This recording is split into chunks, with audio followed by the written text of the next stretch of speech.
ನಾನು ನಿಮ್ಮ ghost king ಓಡಾಡ್ತಾ ಇದ್ದೀನಿ. ಎಲ್ಲರಿಗೂ ಚೆನ್ನಾಗಿದ್ದೀರಾ ಅಂತ ಅನ್ಕೊಂತೀನಿ. ಯಾರ್ಯಾರು ಹೊಸೊಬ್ಬರಿದ್ದೀರಾ ಪ್ಲೀಸ್ ನಮಗೆ ಸಪೋರ್ಟ್ ಮಾಡಿ. ಮತ್ತು ಯಾರ್ಯಾರು ಹೊಸೊಬ್ಬರಿದ್ದೀರಾ ಅವರು ಲೈಕ್ ಕೊಟ್ಟು ನಮ್ಮ ವೀಡಿಯೋನ ಶೇರ್ ಮಾಡಿ ಅಂತ ಹೇಳ್ತಾ ಇವತ್ತಿನ ಒಂದು ಟಾಪಿಕ್ ಬಂದಿದ್ದೀನಿ. ಯಾವುದೇ ಟಾಪಿಕ್ ಬಂದಿದ್ದೀನಿ ಅದ್ರ ಬಗ್ಗೆ ಡಿಸ್ಕಸ್ ಮಾಡೋಣ. ನಿಮ್ಗೇನಿದ್ರು ಕಮೆಂಟ್ ಬಾಕ್ಸ್ ನಿಮ್ಮದೇ ಅಂತ ನಾನು ಆವತ್ತಿಂದ ಹೇಳ್ತಾನೆ ಇರ್ತೀನಿ. ಯಾವುದೇ ವೀಡಿಯೋಗಾಗಿ ಒಂದು ಕಮೆಂಟ್ ಹಾಕಿ ನಾನು ರಿಪ್ಲೈ ಕೊಡ್ತೀನಿ. ಓಕೆ, ಇವತ್ತಿನ ವಿಷಯ ನೋಡೋಣ ಬನ್ನಿ. ಇವತ್ತಿನ ವಿಷಯನ ನಾನು ಹೇಳ್ತೀನಿ, ಒಂದೊಂದೇ ಪಾಯಿಂಟ್ ಮಾಡ್ಕೊಳ್ಳಿ. ಒಂದನೇ ವಿಷಯ, ನಂದು ಏನೋ ಫೇಕ್ ಐ ಡಿ ಆಗಿದೆ ಅಂತ ನನಗೆ ಗೊತ್ತಾಗಿದೆ. ಓಕೆನಾ? ಅದರಲ್ಲಿ ಪಾಯಿಂಟ್ಸ್ ಪ್ರಕಾರ ಹೇಳ್ತೀನಿ. ಒಂದು, ನಂದೇನಾದರೂ ಫೇಕ್ ಐ ಡಿ ಬಂತು ಅಂತಂದರೆ ನೀವು ಸ್ವಲ್ಪ ಚೆಕ್ ಮಾಡಿಬಿಟ್ಟು ಬ್ಲೂ ಕೊಡಿ, ಮತ್ತು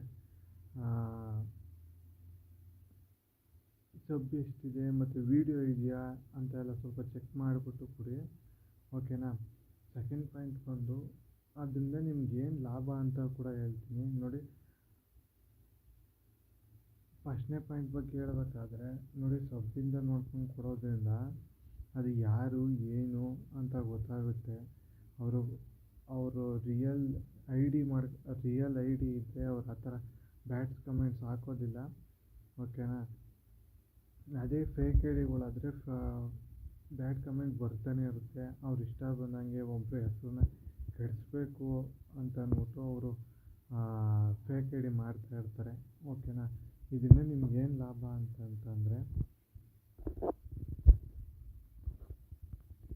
ಇದರಿಂದ ಲಾಭ ನಿಮಗೇನು ಅಂತಂದರೆ, ನಿಮ್ಮ ಲೈವ್ಗೆ ಯಾರೋ ಒಳ್ಳೆಯವರೇ ಬಂದಿರ್ತಾರೆ, ಅವ್ರದ್ದು ಫೇಕ್ ಐ ಡಿ ಮಾಡಿರ್ತಾರೆ. ಆಮೇಲೆ ಅವ್ರ ಮೇಲೆ ಬ್ಯಾಡ್ ಒಪಿನಿಯನ್ ಬರುತ್ತೆ. ಅದಕ್ಕೆ ಇದರಿಂದ ನಿಮ್ಗೆ ಲಾಭ ಏನಂತಂದರೆ, ಹೈಡ್ ಮಾಡೋದು, ಟೈಮ್ ಔಟ್ ಕೊಡೋದು. ಏನಾದರೂ ಅಕಸ್ಮಾತು ಅವರು ಒರಿಜಿನಲ್ ಐ ಡಿ ಅಂತ ಬಂತ ಅಂದರೆ ಅವ್ರನ್ನ ತಿರ್ಗಿ ನೀವು ಅವ್ರ ಮೇಲೆ ಬೇರೆ ಥರ ಮಾತಾಡೋ ಅಂಥದ್ದು. ಅದಕ್ಕೇ ಇದು ಬ್ಯಾಡ್ ಕಮೆಂಟು ಮತ್ತು ಅದು ಬರೋಕ್ಕಿಂತ ಮುಂಚೆನೇ ನೀವು ಎಚ್ಚೆತ್ಕೊಬೋದು ಆ ಫೇಕ್ ಐ ಡಿನ ಯಾವುದು ಅಂತ. ಓಕೆ, ಈಗ ಇಷ್ಟೇ, ಅಷ್ಟೊಂದಿಲ್ಲ. ನಂದು ಫೇಕ್ ಐ ಡಿ ಮಾಡಿದೆ ಅಂತ ನನಗೆ ಗೊತ್ತಾಯಿತು. ಅದಕ್ಕೆ ನಾನು ನಿಮ್ಗೆ ಹೇಳ್ತಾ ಇದ್ದೀನಿ. ನಾನು ಮೊದಲೇ ನಿಮಗೆ ಪೋಸ್ಟರಲ್ಲೂ ಹಾಕಿದ್ದೆ ಮತ್ತು ಒಂದು ವೀಡಿಯೋದಲ್ಲಿ ಹೇಳಿದೆ, ನಂದು ಫೇಕ್ ಐ ಡಿ ಮಾತ್ರ ಚೆಕ್ ಮಾಡಿಬಿಟ್ಟು ಬ್ಲೂ ಕೊಡಿ ಮತ್ತು ಅವ್ರ ಹತ್ರ ಮಾತಾಡಿ ಅಂತ. ಫೇಕ್ ಐ ಡಿ ಏನಾದರೂ ಬಂತು ಅಂತಂದರೆ ಚೆಕ್ ಮಾಡಿಬಿಟ್ಟು ಹೈಡ್ ಮಾಡಿಬಿಡಿ. ಓಕೆನಾ? ಇದಾದಮೇಲೆ ನೆಕ್ಸ್ಟು ನಾನು ಇವಾಗ ಹೇಳಕ್ಕೆ ಬಂದಿರೋ ವಿಷಯ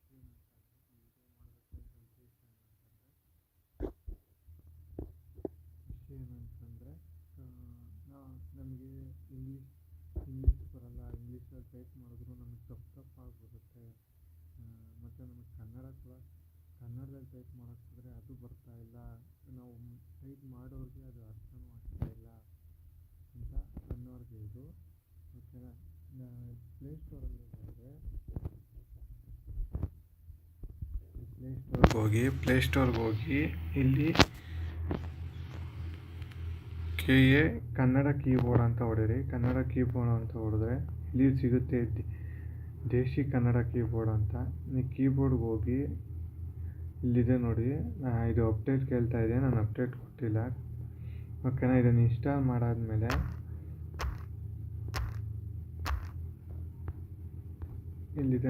ಇಲ್ಲಿದೆ ನೋಡಿ ಆ್ಯಪು. ಈ ಆ್ಯಪ್ನ ಓಪನ್ ಮಾಡ್ತಾ ಇದ್ದಂಗೆ ಇಲ್ಲಿ ನಿಮಗೆ ಮೊದಲು ಸ್ಟಾರ್ಟಿಂಗಲ್ಲಿ ಅದೇ ತೋರಿಸುತ್ತೆ, ಪರ್ಮಿಷನ್ ಕೇಳುತ್ತೆ.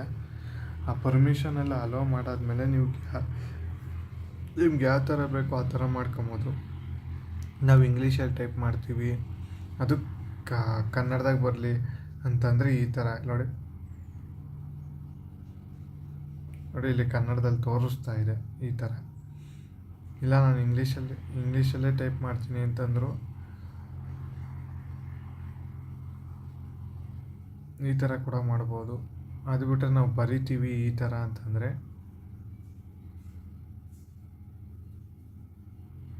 ನೋಡಿ ಬರುತ್ತೆ. ಈ ಥರನೂ ಮಾಡ್ಬೋದು. ಓಕೆ, ಇಲ್ಲ ನಮ್ಮ ಕೈಲಿ ಆಗಲ್ಲ ಅಂತಂದರೆ ಇದನ್ನು ಟೈಪ್ ಮಾಡ್ಬೋದು ನೋಡಿ ಈ ಥರ.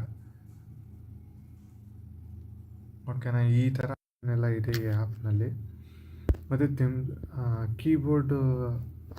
ಕೀಬೋರ್ಡ್ ವಾಲ್ಪೇಪರ್ ಕೂಡ ಚೇಂಜ್ ಮಾಡ್ಬೋದು. ಇದರಲ್ಲಿ ಸೆಟ್ಟಿಂಗ್ಸ್ಗಳಿವೆ, emojis, typing, handwriting, extra future, ಈ ಥರ ಎಲ್ಲ ಇದೆ.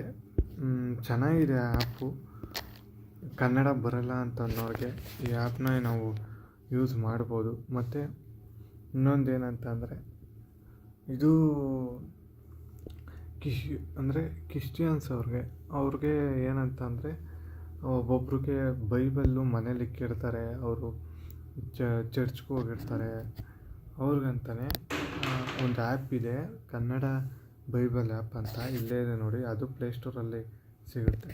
ಇಲ್ಲಿ ನೋಡಿ, ಈ ಥರ ಓಪನ್ ಮಾಡಿದ್ರೆ ಕನ್ನಡ ಬೈಬಲ್ ಅಂತ ಬರುತ್ತೆ ನೋಡಿ. ಈ ಥರ ಇಲ್ಲಿ ಎಷ್ಟೊಂದಿದೆ, ಯಾವುದು ಬೇಕಾದ್ರೂ ನೀವು ಓದ್ಬೋದು, ಕಾಪಿ ಕೂಡ ಮಾಡ್ಕೊಬೋದು ಇದರಲ್ಲಿ.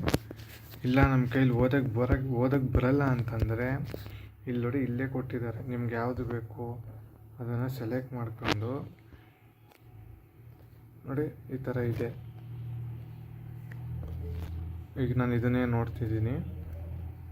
ಓಕೆನಾ, ಈ ಥರ ಹಿಂಗೆ ಇಲ್ಲಿ ವಾಯ್ಸಿಂದ ಕೊಟ್ಟಿರ್ತಾರೆ. ಅದಷ್ಟಕ್ಕೆ ಅದೇ ಲೂಕನು 1ನೇ ಅಧ್ಯಾಯ. ನೋಡಿ, ಇಲ್ಲಿ ಕೇಳಿಸ್ತಾ ಇದೆಯಾ? ಪೀಠಿಕೆ. ಸನ್ಮಾನ್ಯನಾದ ಥಿಯೋಫಿಲನೇ, ನಮ್ಮ ಮಧ್ಯೆ. ನೋಡಿ, ಈ ಥರ ಅದೇ ವಾಯ್ಸಲ್ಲಿ ಮಾತಾಡುತ್ತೆ. ಮತ್ತು ಪ್ಲ್ಯಾನ್ಸು ಅದು, ಮತ್ತು ಯಾವಾಗ ಏನೇನಿದೆ ಬೈಬಲ್ಲು, ಆ ಥರ ಎಲ್ಲ ತೋರಿಸುತ್ತೆ ಇದರಲ್ಲಿ ನೋಡಿ, ಆ ಥರ. ಮತ್ತು ಇನ್ನೊಂದೇನಂತಂದರೆ ಥರ್ಡ್ ಪಾರ್ಟಿ ಆ್ಯಪ್ನ ಯೂಸ್ ಮಾಡೋದು ಕಡಿಮೆ ಮಾಡಿ. ಅಂದರೆ ನಾವು ಏನೋ ಎಡಿಟ್ ಮಾಡಬೇಕು, ಇದು ಮಾಡಬೇಕು ಅಂತ ಅಂದ್ಬಿಟ್ಟು ನಾವು ಕ್ರೋಮಲ್ಲಿ ಹೋಗಿ ಯಾವ್ಯಾವ ಎ ಪಿ ಕೆಗಳನ್ನ ನಾವು ಡೌನ್ಲೋಡ್ ಮಾಡ್ಕೊತೀವಿ. ಅದು ಅಷ್ಟೊಂದು ಸೇಫ್ ಅಲ್ಲ. ನಾವು ಏನು ಪ್ಲೇಸ್ಟೋರಲ್ಲಿ ಇನ್ಸ್ಟಾಲ್ ಮಾಡ್ತೀವಲ್ಲ, ಅದೆಲ್ಲ ಅದರಿಂದ ಏನು ಪ್ರಾಬ್ಲಮ್ ಆಗೋಲ್ಲ. ಒಂದೊಂದು ಯಾವುದೋ ಆಗಬಹುದು, ಆದರೆ ಎಲ್ಲವೂ ಆಗೋಲ್ಲ. ಅದಕ್ಕೆ ನಾವು ಯಾವಾಗ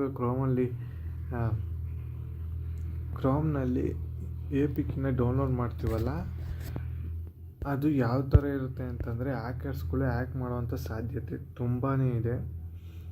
ಅದಕ್ಕೆ ನಾವು ಅಲ್ಲಿಂದ ಜಾಸ್ತಿ ನಾವು ಯೂಸ್ ಮಾಡೋ ಬದಲು ನಾವು ಪ್ಲೇಸ್ಟೋರಲ್ಲಿ ಯೂಸ್ ಮಾಡ್ಬೋದು. ಓಕೆನಾ, ಇವಾಗ ನಿಮಗೆ ಇನ್ನೊಂದು ಲಾಸ್ಟು ಪಾಯಿಂಟ್ ಹೇಳ್ತಾ ಇದ್ದೀನಿ. ಏನಂತ ಅಂದರೆ ನಾವು ಲೈವ್ ಹೊಸ್ದಾಗಿ ಮಾಡ್ತಾಯಿದ್ದೀವಿ, ಮತ್ತು ನಾವು ಎಷ್ಟೋ ದಿವಸ ಆಗೋಗಿದೆ, ಎಲ್ಲರದು ಬ್ಲೂ ರಿಮೂವ್ ಮಾಡಬೇಕು, ಬ್ಯಾಡ್ ಕಮೆಂಟ್ ಜಾಸ್ತಿ ಬರ್ತಾಯಿದೆ ಅಂತಂದರೆ ಅದನ್ನು ಕೂಡ ಮಾಡ್ಬೋದು. ನೀವು ಯಾವ ಥರ ಅಂತ ತೋರಿಸ್ಕೊಡ್ತೀನಿ ನೋಡಿ.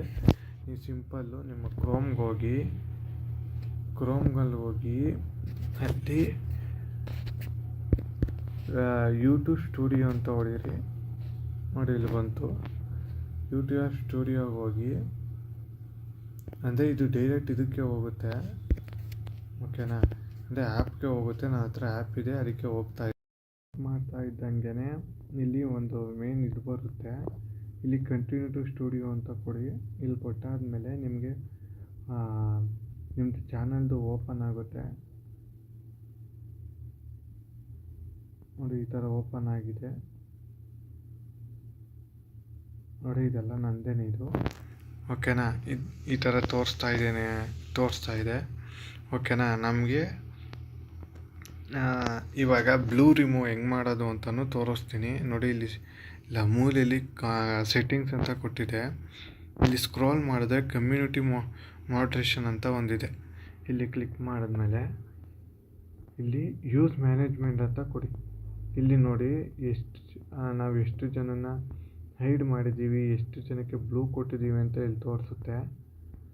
ಓಕೆನಾ, ಅದಾದಮೇಲೆ ನಿಮಗೆ ಇವಾಗ ಯಾರ್ದು ಬ್ಲೂ ತೆಗಿಬೇಕಲ್ಲ ಅವ್ರದ್ದನ್ನ ಇಲ್ಲಿ ಇಂಟು ಮಾರ್ಕ್ ಒತ್ತಿದ್ರೆ ಸಾಕು, ಅದು ಹೋಗ್ಬಿಡುತ್ತೆ. ಇವಾಗ ನೋಡಿ, ಇವ್ರದ್ದು ನಾನು ಇದು ಮಾಡ್ತಾಯಿದ್ದೀನಿ. ಇಲ್ಲಿ ಸೇವ್ ಅಂತ ಕೊಟ್ಟರೆ ನಿಮ್ಮದು ನೆಕ್ಸ್ಟು ಲೆವೆಲ್ಲಿ ಅವ್ರು ಬಂದಾಗ ಅವ್ರದ್ದು ಬ್ಲೂ ಇರಲ್ಲ. ಓಕೆನಾ? ಇದು ಯಾರಾದರೂ ಬ್ಯಾಡ್ ಕಮೆಂಟ್ ಮಾಡ್ತಾಯಿದ್ರೆ, ನಿಮಗೆ ಗೊತ್ತಿರೋರು ಯಾರಾದರೂ ಬ್ಯಾಡ್ ಕಮೆಂಟ್ ಮಾಡ್ತಾಯಿದ್ರೆ ಅಂಥವ್ರಿಗೆ ಮಾತ್ರ ನಾನು ಹೇಳ್ತಾ ಇರೋದು, ಎಲ್ಲರಿಗೂ ಅಲ್ಲ. ಓಕೆನಾ? ಮತ್ತು ನೀವು ಎಲ್ಲನೂ ಇಲ್ಲೇ ಕಂಟ್ರೋಲ್ ಮಾಡ್ಕೊಬೋದು. ಇಲ್ಲೇ ಎಲ್ಲ ಇದೆ. ಇದು ಎಲ್ಲ ಇಲ್ಲೇ ಇದೆ. ಈ ಥರ ನೋಡಿ, ಸಬ್ಸ್ಕ್ರೈಬರ್ಸು ಮತ್ತು ವ್ಯೂಸು ಎಲ್ಲ ಇಲ್ಲೇ ಇದೆ. ಇದೆಲ್ಲ ನಂದು ಹಳೇದು, ಹೊಸದು ಬೇರೆ ಇದೆ. ಈ ಥರ ಇದೆ ಅಷ್ಟೇ. ಅದಾದಮೇಲೆ ವಾಪಸ್ ಬಂದರೆ ನಿಮ್ಮ ಲೈವಲ್ಲಿ ಯಾರು ಬ್ಯಾಡ್ ಕಮೆಂಟ್ ಆಗ್ತಾ ಇರ್ತಾರಲ್ಲ ಅವರು, ನಮಗೆ ಗೊತ್ತಿರಲ್ಲ ಒಂದೊಂದು ಸತಿ ನಾವು ರಾತ್ರಿ ಹೊತ್ತು ಮ್ಯೂಟ್ ಲೈವ್ ಮಾಡಿ ಬಿಟ್ಬಿಟ್ಟಿರ್ತೀವಿ. ಯಾರ್ಯಾರು ನಮಗೆ ಗೊತ್ತಿರೋರೇ ಬಂದು ಬ್ಯಾಡ್ ಕಮೆಂಟ್ ಆಗ್ತಾ ಇರ್ತಾರೆ ಬ್ಲೂ ಇಸ್ಕೊಂಡು. ಆವಾಗ ನಾವು ಲೈವ್ ಓಪನ್ ಮಾಡಿ ನೋಡಿದಾಗ ಅದು ಸಿಕ್ಕುತ್ತೆ ಅಲ್ವಾ? ಅವಾಗ ಏನು ಮಾಡ್ಬೋದು, ಅಲ್ಲಿ ಬ್ಲೂ ತೆಗಿಯೋಕ್ಕಾಗಲ್ಲ ಅಂತಂದರೆ ಕ್ರೋಮಲ್ಲಿ ಬಂದು ತೆಗಿಬೋದು. ಇಷ್ಟೇ ಇವತ್ತಿನ ಮಾಹಿತಿ. ಮತ್ತು ಇನ್ನು ಪದೇ ಪದೇ ಹೇಳ್ತಾ ಇದ್ದೀನಿ, ನಂದೇನಾದರೂ ಫೇಕ್ ಐ ಡಿ ಬಂತು ಅಂತಂದರೆ ಪ್ಲೀಸ್ ಐ ಡಿನ ಚೆಕ್ ಮಾಡಿ ಬ್ಲೂ ಕೊಡಿ. ಓಕೆನಾ? ನಾನು ಇದುವರೆಗೂ ಯಾರ ಲೈವ್ಗೂ ಅಷ್ಟೊಂದು ಹೋಗಿಲ್ಲ, ಯಾಕೆಂದರೆ ನನ್ನವೇ ಅಂತ ಕೆಲಸಗಳು ಜಾಸ್ತಿ ಆಗಿದೆ. ಸುಮ್ಮನೆ ಬ್ಯಾಡ್ ಹೋಗಿ ನನ್ನದು ಹೆಸರು ಮಾಡಿಕೊಂಡು ನನ್ನ ಡಿ ಪಿನ ಫೋಟೋ ಹೊಡ್ಕೊಂಡು ಇದು ಮಾಡ್ತಾಯಿದ್ದಾರೆ. ಸ್ವಲ್ಪ ಚೆಕ್ ಮಾಡ್ಕೊಂಡು ಬ್ಲೂ ಕೊಡಿ. ಓಕೆನಾ? ಇಷ್ಟು ಹೇಳ್ತಾ ಈ ವಿಡಿಯೋನ ಇಲ್ಲಿಗೆ ಎಂಡ್ ಮಾಡ್ತಾಯಿದ್ದೀನಿ. ನೀವು ತಿಳ್ಕೊಂಡಿದ್ದೀರ ಅಂತ ನಾನು ಅಂದ್ಕೊಂಡಿದ್ದೀನಿ ಈ 3 ವಿಷಯನೂ. ಓಕೆನಾ? ನಿಮ್ಗೇನಾದರೂ ಡೌಟ್ ಇತ್ತು ಅಂದರೆ ನನಗೆ ಕಮೆಂಟ್ ಬಾಕ್ಸಲ್ಲಿ ಕಮೆಂಟ್ ಮಾಡಿ, ನಾನು ಯಾವ ಥರ ಅಂತ ಹೇಳ್ತೀನಿ ನಾನು. ಓಕೆನಾ? ಓಕೆ, ಮತ್ತೆ ಸಿಗೋಣ. ಬಾಯ್ ಬಾಯ್ ಬಾಯ್ ಬಾಯ್.